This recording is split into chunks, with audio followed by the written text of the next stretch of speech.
చిరుధాన్యాలు అనేవి మన పోషకాహారంలో కీలకమైన భాగంగా మారాయి. ఇవి కొన్ని చిన్న ధాన్యాలు, కానీ ఆరోగ్య ప్రయోజనాలలో చాలా పెద్దవి.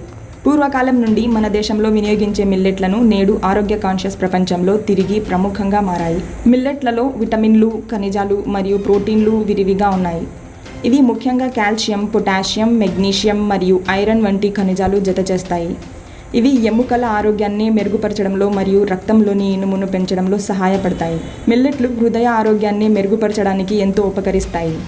వీటిలో ఉండే ఫైబర్, పొటాషియం మరియు మెగ్నీషియం రక్తపోటును నియంత్రించడంలో, కీడు ఏర్పడకుండా రక్తం సరియైన విధంగా ప్రసరించేలా చేయడంలో సహాయపడతాయి. ఇది హృదయ సంబంధిత వ్యాధుల ప్రమాదాన్ని తగ్గిస్తుంది. మిల్లెట్లలో ఉన్న ఐరన్ మరియు ఫోలేట్ వంటి పోషకాలు రక్తపు చక్రం పెంచడంలో కీలక పాత్ర పోషిస్తాయి. మిల్లెట్లు మన ఆరోగ్యాన్ని పెంచడానికి సహాయపడే ఒక విపరీతమైన ఆహారం. వీటిని మన ఆహారంలో చేర్చడం ద్వారా మనం అనేక ఆరోగ్య ప్రయోజనాలను పొందగలుగుతాం.